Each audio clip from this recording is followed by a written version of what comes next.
안녕하세요. 오늘 여러분과 함께 좀 깊이 알아볼 주제는요. AI 분야에서 요즘 정말 주목받는 기업이죠?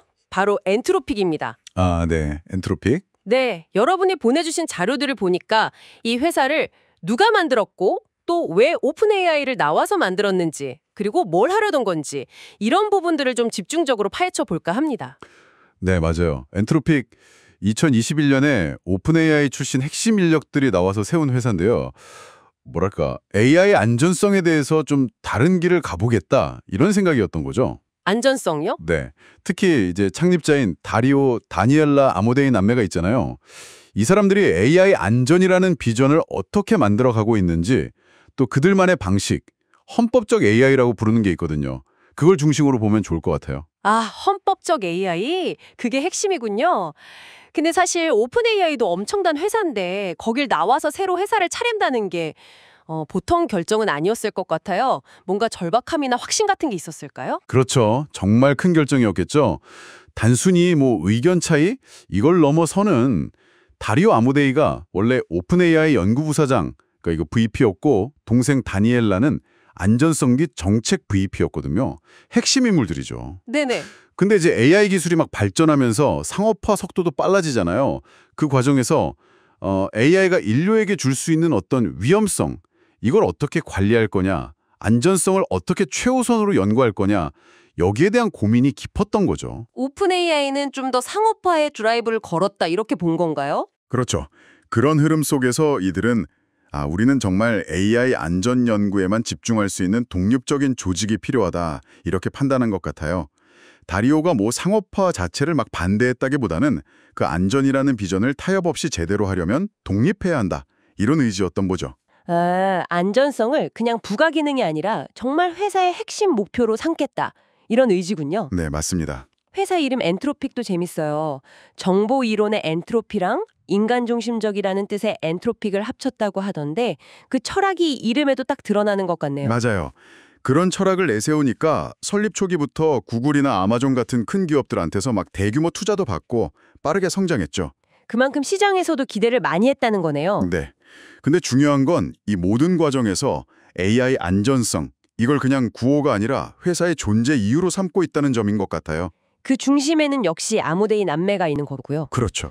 근데 이 두 사람 배경이 되게 다르잖아요. 오빠는 물리학 박사 출신이고 동생은 영문학의 국제보건, 정치 분야 경력이고 이 조합이 좀 신기한데요? 네. 그게 또 엔트로픽의 강점일 수도 있어요. 다리오는 이제 과학자니까 AI 기술 자체의 한계를 뚫는 데 집중하고 다니엘라는 인문 사회적인 배경이 있으니까 AI가 사회에 미칠 영향, 윤리적인 문제 이런 걸 더 깊이 보는 거죠. 아, 호타가이니 호칸 시아우 간지 데스네. 네.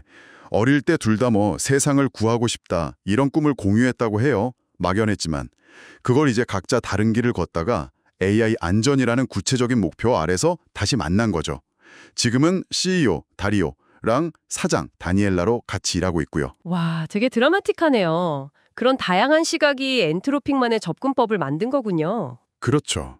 그래서 나온 게 아까 말씀드린 헌법적 AI라는 개념인 것 같아요. 네, 헌법적 AI.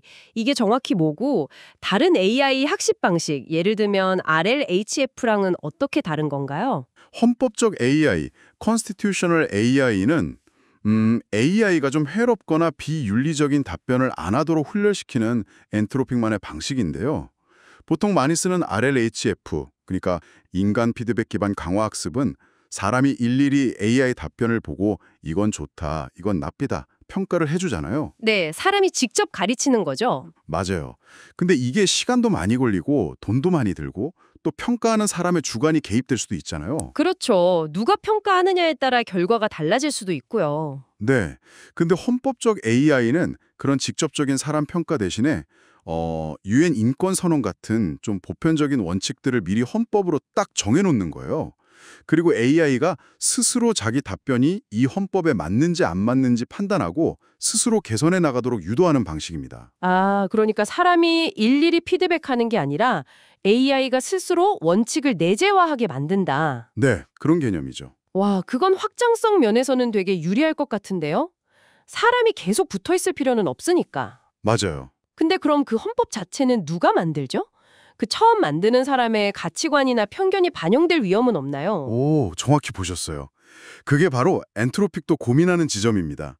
그래서 초기 헌법 설정의 한계를 넘어서려고 이제 다양한 배경의 사람들 의견을 모아서 헌법을 만들고 또 계속 고쳐나가는 집단 헌법적 AI 연구도 하고 있어요. 네, 그리고 또 하나 주목할 만한 게 회사를 그냥 주식회사가 아니라 델라웨어의 공익법인 PBC 형태로 만들었다는 거예요. 공익법인이요?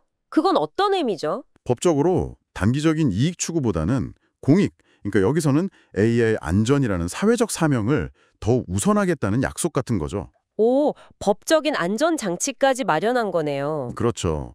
또 뭐 책임감 있는 확장 정책이라고 해서 자기들 기술이 혹시 위험한 수준에 도달하면 스스로 경고하겠다. 이런 정책도 가지고 있고요. 안전에 정말 진심인 거죠. 야, 안전에 대한 고민이 정말 깊네요. 그럼 실제 기술력, 예를 들어서 그 클로드 모델 성능은 지금 어느 정도 수준이에요? 최근에 나온 클로드 3 시리즈 있잖아요. 오프스, 쏜댓, 하이쿠. 이게 여러 벤치마크 테스트에서 거의 최고 수준 성능을 보여줬어요. 특히 좀 복잡한 소프트웨어 엔지니어링 문제 해결 능력을 보는 SW 벤치 같은 데서 점수가 아주 높게 나왔거든요. 오, 진짜요? 그럼 단순 대화만 잘하는 게 아니라 실제 전문적인 작업도 잘한다는 거네요. 그렇죠. 물론 뭐 벤치마크 점수가 전부는 아니겠지만 적어도 기술적인 역량 자체는 현재 최상위권이다. 이렇게 평가받고 있습니다. 기술력도 놓치지 않으면서 안전성을 강조한다. 이 두 가지를 다 잡으려는 거군요. 네, 그게 엔트로픽의 목표죠. 다리오 아모데이가 뭐 2026년, 2027년쯤이면 AGI, 그러니까 인간 수준이나 그 이상의 범용 인공지능이 나올 수도 있다고 예측하면서 안전 연구가 시급하다고 강조했다던데 이런 맥락에서 이해가 되네요. 맞습니다. AGI는 정말 사회 전체를 바꿀 수 있는 잠재력이 있으니까 그만큼 안전이 더 중요해지는 거죠. 네, 그래서 업계에서도 엔트로픽을 좀 독특하게 보는 것 같아요. 가장 신중하면서도 가장 발전된 기술을 가진 회사, 뭐 이런 평가도 있더라고요. 네, 그런 평판이 있죠. 기술적인 우수성이랑 안전에 대한 리더십, 이걸 동시에 인정받으면서 뭐 경쟁사에서도 인재를 데려오고 또 미국 정부 AI 안전연구소 같은 것과 협력도 하고 영향력이 커지고 있는 거죠. 그럼 정리를 좀 해보면 엔트로픽은 AI 안전이라는 아주 뚜렷한 철학을 가지고 아모데이 남매가 설립한 회사고요. 네, 헌법적 AI라는 자기들만의 독특한 방법론 그리고 강력한 클로드 모델을 통해서 기술 발전이랑 윤리적 책임 사이에서 균형을 잡으려고 노력하는 AI 분야에서 아주 중요한 회사다 이렇게 볼 수 있겠네요. 네, 맞습니다. 기술 개발에 어떻게만큼이나 왜, 그리고 무엇을 위해 이걸 계속 고민하는 회사라고 할 수 있겠죠? 오늘 이야기는 여기까지 나누면 좋을 것 같습니다. 마지막으로 여러분께 생각해볼 질문 하나 던지고 마무리할게요. 네, 엔트로픽의 헌법적 AI가 특정 개발자나 집단의 가치를 넘어서 정말 보편적이고 공정한 기준을 갖추려면 그 헌법을 만드는 과정에 누가 또 어떻게 참여해야 할까요? AI의 윤리적인 방향을 정하는데 우리 사회 그리고 여러분 각자는 어떤 역할을 할 수 있을지 한번 고민해 보시는 것도 의미 있을 것 같습니다.